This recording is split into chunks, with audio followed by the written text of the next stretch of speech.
Pertanyaan buat kita semua. Bagi Bapak Ibu, mana lebih sukar, mana lebih sulit?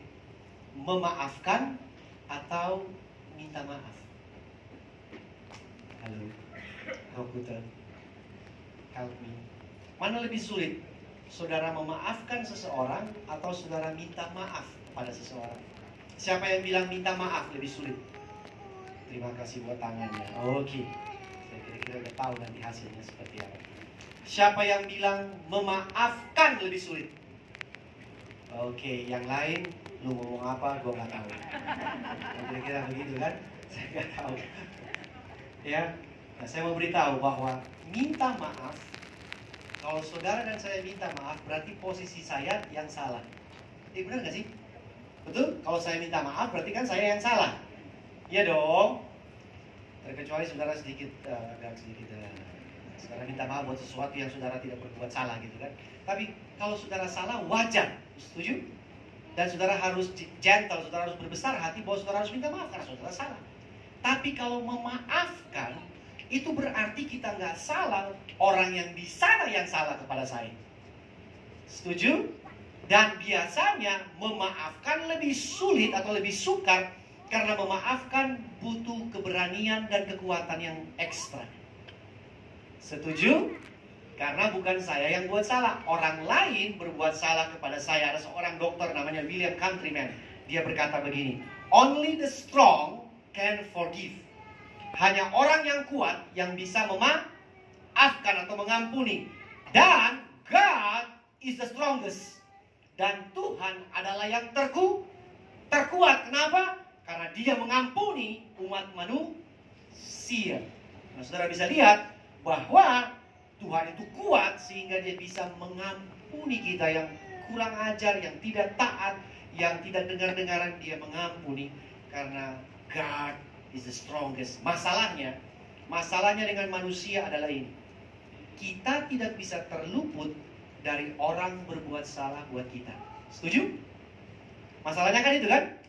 Pak, di rumah potensinya ada. Suami atau istri berbuat salah. Anak berbuat salah. Tempat pekerjaan, apalagi Pak? Staf, karyawan, anak buah saya. Potensi besar untuk buat saya. Naik spanning Pak, naik darah Pak. Ya kan? Apalagi di gereja. Saya berharap semua orang itu sudah sedikit lebih rendah daripada malaikat orang kudus semuanya. Tapi ternyata Pak, tidak seindah warna aslinya. Oke? Karakternya nggak sama seperti Kristus. Hancur Pak. Potensinya besar untuk orang berbuat salah buat kita. Bahkan saya harus kasih tahu, di gereja banyak sekali terjadi orang kepahitan sama teman segereja. Karena perbuatannya yang menyakitkan atau tidak menyenangkan atau merugikan atau mengecewakan. Sehingga masalahnya adalah kita tidak bisa luput dari orang lain berbuat salah kepada kita. Apalagi orang yang kita ekspektasi dia baik, dia benar, dia harusnya nggak begitu. Dan ternyata di ujungnya dia mengecewakan. Dia bikin hal yang jauh lebih buruk daripada orang yang tidak kenal Tuhan. Ada amin di rumah Tuhan? Dan itu kita nggak bisa luput dari potensi tersebut. Masalahnya, kalau kita tidak mengampuni orang tersebut yang menyakiti kita, apa konsekuensinya? Yang paling pertama adalah, kalau saudara dan saya tidak mengampuni orang tersebut, itu sepertinya kayak saudara minum racun, tapi saudara berharap orang itu yang mati. Benar gak sih? Betul? Saudara dendam, saudara tidak mau memaafkan, saudara yang kesel, saudara yang marah, saudara yang kecewa, saudara minum racunnya dan saudara berdoa, mati lu, mati lu, mati lu. Tahu-taunya siapa yang mati? Diri kita sendiri. Nah, ada sebuah perumpamaan yang saya pakai untuk menjelaskan tentang pengampunan. Saya ambil dari Injil Matius 18 ayat 21 sampai ayatnya yang ke-35. Injil Matius 18 ayat 21 sampai 35. Nah, saya akan bacakan ayatnya yang ke-21. Oke? Kemudian datanglah Petrus dan berkata kepada Yesus. Nah, ini Petrus datang kepada Yesus ya, mau menanyakan tentang pengampunan. Jadi Petrus yang memulai, ya, Petrus yang menginisiasi tentang pengampunan itu apa sih? Nah, pertanyaan Petrus seperti ini.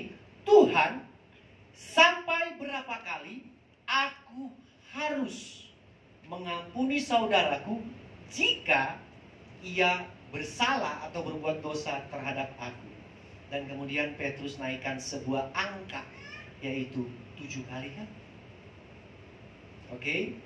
Pertanyaan Petrus ini, kalau saudara dan Bapak Ibu dan semuanya baca baik-baik, ini pertanyaan yang berupa perhitungan. Setuju gak sih?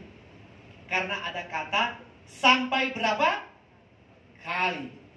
Jadi Petrus datang buat Yesus dengan konsep bahwa pengampunan itu ada hitungannya. Sampai berapa kali aku harus memaafkan atau mengampuni saudaraku yang bersalah kepadaku. Berita buruknya adalah kita seringkali gagal atau sukar mengampuni orang yang berbuat salah kepada kita karena kita mulai dengan kalkulasi atau kita mulai dengan perhitungan. Seberapa besar kerugian yang saya alami, seberapa besar rasa sakit yang saya alami, seberapa besar penderitaan yang saya alami, seberapa besar kesakitan yang saya alami, seberapa besar kehilangan yang saya alami. Dan ini menyebabkan kita sukar memaafkan. Setuju? Karena kalau saudara pakai cara ini, hitung-hitungan, nggak jadi maafin. Bener nggak sih?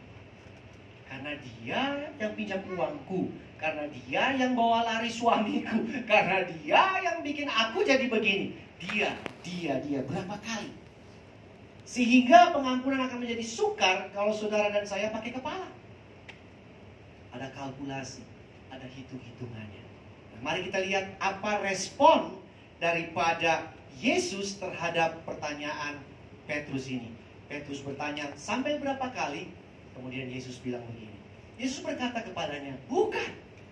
Aku berkata kepadamu, bukan sampai 7 kali. Melainkan sampai 70 kali 7 kali. Dan saudara pikir, wah, Yesus balas. Pakai angka lagi. Pakai perhitungan. Tadi Petrus pikir 7 kali is enough. Ternyata Yesus muncul dengan 70 kali 7, 490 kali. Dan saudara harus tahu, dalam adat istiadat Yahudi, 490 kali ini adalah untuk orang yang sama dengan kesalahan yang sama.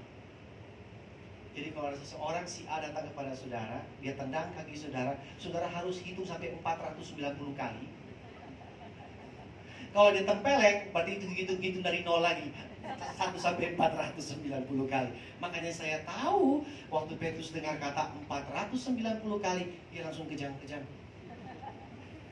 Impossible. Mustahil Tuhan saya bisa ampuni orang lain sebanyak ini. Lanjut, 23. Sebab hal Tuhan pakai perumpamaan untuk menjelaskan kepada kita tentang pengampunan. Sebab hal kerajaan sorga seumpama seorang raja yang hendak mengadakan apa? Nah, dia pakai perumpamaan raja mengadakan perhitungan. Kenapa dia pakai perumpamaan ini? Karena Petrus mulai dengan hitungan sampai berapa kali. Makanya Yesus pakai perumpamaan yang ada perhitungannya juga. Perhitungan dengan hamba-hambanya. Tetapi, perhatikan baik Bapak Ibu. Perumpamaan ini yang Yesus kasih buat Petrus bukan untuk menjawab berapa kali saya harus mengampuni orang lain. Tapi perumpamaan ini intinya adalah mengapa saya harus mengampuni orang lain. Ada perbedaan. Bukan berapa kali saya harus mengampuni orang lain, tetapi lewat perumpamaan ini Yesus mau kasih tahu buat Petrus yang benarnya adalah mengapa kamu harus mengampuni orang lain. Nah, mari kita lihat sekarang isi perumpamaan ini. Mengapa saya harus mengampuni sesama saya? Saya bacakan. Setelah ia mulai mengadakan perhitungan itu, jadi tadi kan dihadapkan hamba-hamba yang punya utang. Dihadapkanlah kepadanya seorang yang berutang berapa? 10.000 talenta. Nanti kita balik ke situ. Tetapi karena orang itu tidak mampu, katakan tidak mampu. melunaskan hutangnya, raja itu memerintahkan supaya ia dijual. Saudara perhatikan baik, kalau Alkitab bilang dijual, itu berarti penting banget. Ini utang yang sampai dirinya sendiri dijual, betul kan? Ia dijual beserta apa? Anak istri. Bayangkan, sampai anak istri harus dijual juga untuk bayar utangnya. Dan segala miliknya untuk membayar hutangnya. Ayat 26. Maka sujudlah hamba itu menyembah dia, sabarlah dahulu, segala hutangku akan kulunaskan. Lalu tergeraklah hati raja itu oleh belas kasihan akan hamba itu, sehingga ia membebaskannya dan menghapuskan hutangnya. Raja langsung kasihan, udah, ini gak mungkin nih, saya hapus, saya bebaskan. 28. Tetapi ketika hamba itu keluar, yang baru dibebaskan ini, yang 10.000 talenta, ia bertemu dengan seorang hamba lain yang berhutang 100 dinar. Nanti kita balik ke situ lagi. Ia menangkap, cekek, dan katanya, bayar hutangmu. Jadi ada temennya utang buat dia 100 dinar. Langsung tangkap, langsung cekek. Padahal raja tadi sama dia nggak tangkap dan cekek. Tapi dia lebih hebat daripada raja. Dia tangkap dan dicekek. Oke, nah itu gambaran kita Bapak Ibu. Katakan, kita. Saya. Maka sujudlah kawannya itu dan memohon kepadanya, sabarlah dahulu, hutangku itu akan kulunaskan. Ayat 30. Tetapi ia menolak dan menyerahkan kawannya itu dalam penjara sampai dilunaskan. Betul, ada hukumnya. Siapa yang berhutang harus masuk penjara sampai dilunaskan hutangnya. Ayat 31. Melihat itu kawan-kawannya yang lain sangat sedih, lalu menyampaikan segala yang terjadi kepada tuannya, raja yang tadi. Ayat 32. Raja itu panggil kembali orang itu dan berkata kepadanya, hai hamba yang jahat, seluruh hutangmu telah kuhapuskan karena engkau memohonnya kepadaku. Ayat 33. Perhatikan baik Bapak Ibu. Mengapa saya harus memaafkan, mengampuni sesama saya? Bukankah engkau pun harus? Katakan harus. Jadi mengampuni itu harus. Setuju? Mengampuni itu bukan anjuran daripada Yesus buat kita. Mengampuni bukan nasihat Yesus kepada kita. Mengampuni orang lain bukan motivasi Yesus kepada kita. Boleh tidak, boleh enggak, boleh ya, boleh tidak, enggak. Pengampunan adalah harus. Harus mengasihani kawanmu seperti, katakan seperti aku telah mengasihani engkau. Mengapa saya harus mengampuni sesama saya? Karena saya telah diampuni oleh Tuhan terlebih dahulu. Sehingga Tuhan minta saya harus mengampuni orang lain sama seperti Tuhan telah mengampuni saya. Ada amin di rumah Tuhan? Sama seperti Tuhan telah mengampuni saya. Makanya saya nggak kaget waktu Yesus mengajarkan doa Bapa kami. Saudara masih ingat doa Bapa kami?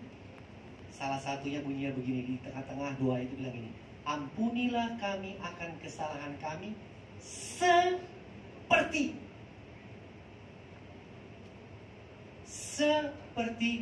Engkau mengampuni kami. Ampunilah kami seperti kami juga mengampuni orang yang bersalah kepada kami. Artinya Tuhan tuntut, saya pakai kata itu, tuntut kita harus seperti Dia telah mengampuni kita. Amin. Sekarang kita harus lihat, mengapa saya harus mengampuni sesama saya? Karena Tuhan telah mengampuni kita terlebih dahulu. Dan Dia mau kita mengampuni orang lain seperti Dia mengampuni kita. Nah, seperti bagaimana Tuhan mengampuni kita? Seperti gimana? Kita lihat ayat 24. Berapa hutang hamba itu? Dan saya mau kasih tahu, hamba itu adalah gambaran saudara dan saya. Berapa jumlahnya? 10.000 talenta. Saya beritahu Bapak Ibu, boleh cari di Google. 10.000 talenta itu senilai 4 triliun. Banyak atau dikit? Rokute banyak atau dikit? Beli bakso ceker dapat berapa?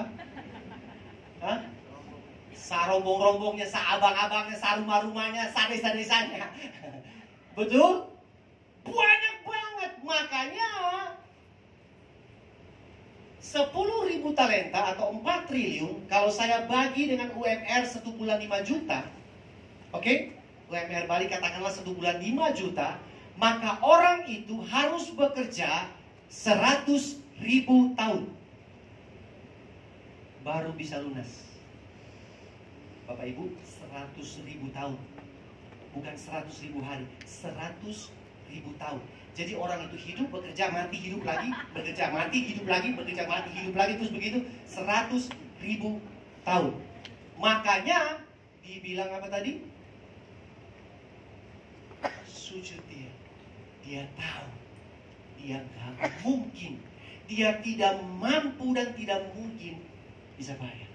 Sehingga anaknya, istrinya, semuanya dijual pun tidak bisa bayar. Ini namanya hutang mustahil. Halo Roh Kudus. Tuhan mau kita mengampuni seperti Dia mengampuni kita. Bagaimana seperti Dia mengampuni kita? Seperti apa? Dia menghapus, membebaskan hutang yang mustahil bisa dibayar. Ada amin di rumah tuh? Karena saudara dan saya mau kerja sampai kapanpun, hutang ini gak bisa bayar. Makanya dia mohon belas kasihan. Sehingga raja bilang, oke, gak apa-apa. Raja ini juga tergerak belas kasihan itu karena lu kerja sampai anak lu, cicit lu, cucu lu, semuanya generasi sampai 1000 pun gak akan lunas. Saya hapuskan, saya bebaskan. Tapi tahukah saudara, apakah hutang kita begitu saja dibebaskan dan dihapuskan? Langsung coret begitu aja? Hutang dosa saudara dan saya, ada orang lain yang bayarkan buat kita. Namanya Yesus. Dia mati di atas kayu salib. Dia bayar hutang yang tidak mungkin bisa dibayar. Tahukah saudara, sebuah hal yang mustahil bisa dilakukan hanya oleh pribadi yang baginya tidak ada yang mustahil. Ada amin gak sih? Satu hal yang mustahil untuk bisa dikerjakan, diselesaikan, hanya bisa dikerjakan dan diselesaikan oleh pribadi yang tidak ada yang mustahil. Saudara pernah dengar ayat bilang, bagi Allah tidak ada yang mustahil.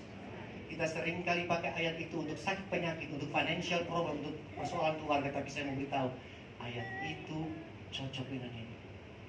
Dosa kita yang mustahil bisa dibayar karena terlalu besar, hanya bisa dikerjakan, dilunasi, dibebaskan, dihapuskan oleh Allah yang tiadanya yang mustahil.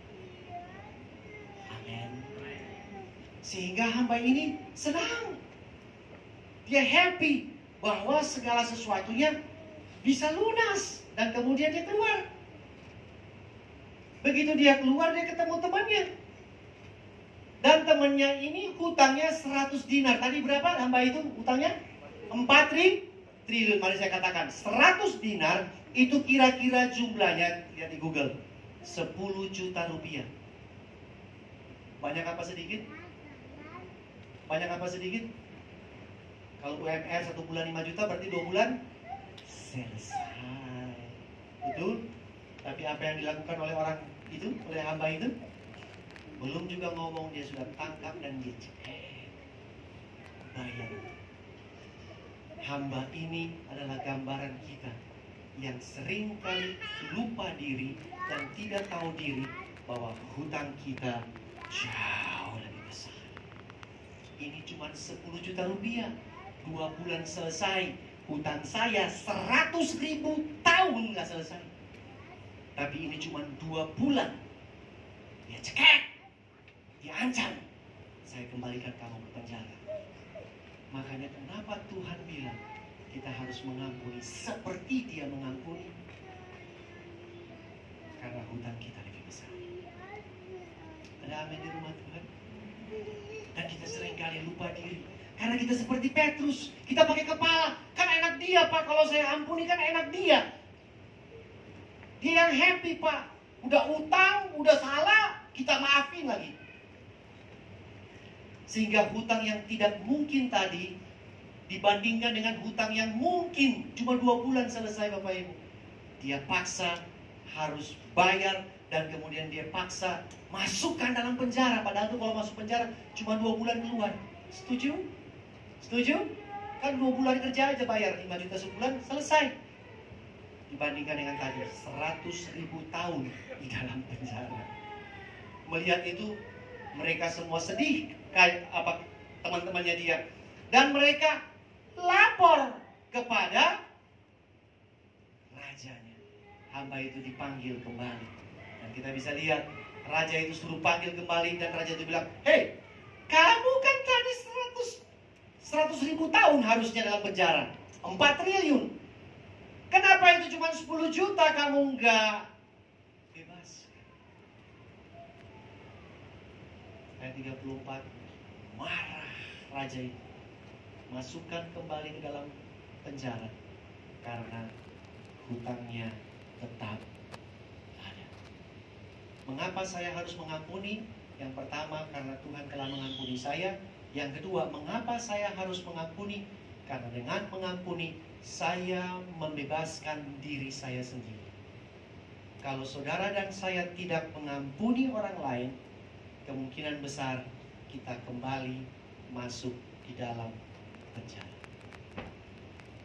Bukan raja itu yang memasukkan kita ke dalam penjara, tetapi ketidakpengampunan Bapak Ibu yang membawa diri Bapak Ibu masuk dalam penjara. Amin. Raja pengen semuanya bebas. Raja pengen semuanya merdeka. Tetapi ada satu hukum dan prinsip bilang, siapa yang berhutang harus masuk penjara. Sehingga kalau kita tidak mengampuni orang lain, kita sendiri yang membawa diri kita dari keadaan bebas masuk kembali ke dalam penjara. Alasan kedua mengapa saya harus mengampuni sesama saya, karena dengan mengampuni saya membebaskan diri saya. KRC dengar baik-baik, pengampunan adalah hadiah yang terbaik yang saudara bisa berikan buat diri sendiri. Amin. Jangan berpikir bahwa pengampunan enak yang di sana Pak, yang salah sama saya Pak, enak dia Pak. Bukan. Pengampunan buat enak diri kita sendiri, supaya kita bebas, kita tidak balik ke penjara tersebut karena kita tidak mengampuni. Ada amin di rumah Tuhan? Amin. Tapi kalau kita pakai kepala, kita hitung-hitungan, kita akan menjadi sukar untuk mengampuni. Bagaimana kita mengampuni? Pak, sakit Pak. Betul, saya tahu. Orang yang berbuat salah kepada kita itu tidak gampang. Ada yang sampai rugi serugi-ruginya. Ada yang menderita semenderita-menderita. Saya tahu tidak mudah untuk bisa mengampuni. Tetapi ayat ini bilang caranya cuma satu. Bagaimana saya bisa mengampuni orang yang begitu menyakiti saya? Bagaimana saya bisa mengampuni orang yang begitu mengecewakan saya? Bagaimana saya bisa mengampuni orang yang mengkhianati saya? Ayat ini bilang begini, cukuplah kasih karuniaku bagimu, sebab justru dalam kelemahanlah kuasaku, kuasa siapa? Menjadi sempurna. Puji Tuhan, di dalam ketidakmampuan kita, di dalam kelemahan kita, kuasa Tuhan bekerja di sana. Amin. Sebab itu terlebih sukaku bermegah atas kelemahanku, supaya, sekali lagi diulangi, kuasa Kristus turun menaungi aku. Bapak Ibu perhatikan baik, saya sudah mau selesai. Untuk supaya kita bisa diampuni dari dosa utang 4 triliun, saya butuh Tuhan. Setuju? Karena itu hutang yang mustahil. Untuk mengampuni orang lain yang bersalah kepada saya, yang sangat menyakiti saya juga butuh Tuhan untuk bantu saya mengampuni orang lain. Ada amin di rumah Tuhan? Karena dengan kekuatan sendiri, dengan kemampuan sendiri, gak kuat. Betul? Gak mampu, apalagi pakai kepala. Kita hitung-hitungan. Waduh, warisannya jatuh buat di sana dong, enak di sana warisannya Pak. Apalagi kalau pakai hitung-hitungan. Makanya pengampunan bukan bekerja di kepala, pengampunan bekerja dari hati baru ke kepala. Ada amin di rumah Tuhan. Jadi saya diampuni, saya butuh Tuhan. Untuk saya mengampuni, saya juga butuh Tuhan. Lewat kasih karunia-Nya kepada kita. Saya tutup dengan kalimat ini. Kita tidak bisa luput dari orang yang bersalah kepada kita. Setuju? Hei Bapak Ibu, keluar dari tempat ini, ya, di parkiran aja bisa langsung kita mengampuni orang lain. Betul gak sih? Ya kan? Ada yang nyenggol, ada yang klakson. Apaan sih, baru pulang ibadah aja udah kayak setan. Betul? Kita nggak bisa luput dari orang yang berbuat salah kepada kita. Tapi, namun kita bisa selalu luput dari penjara akibat ketidakpengampunan kita. Saudara-saudara dan saya selalu bisa luput. Kenapa? Tergantung keputusanmu. Apakah engkau mau mengampuni atau tidak? Kalau tidak, engkau membawa dirimu sendiri masuk kembali ke dalam penjara ketidakpengampunan. Amin.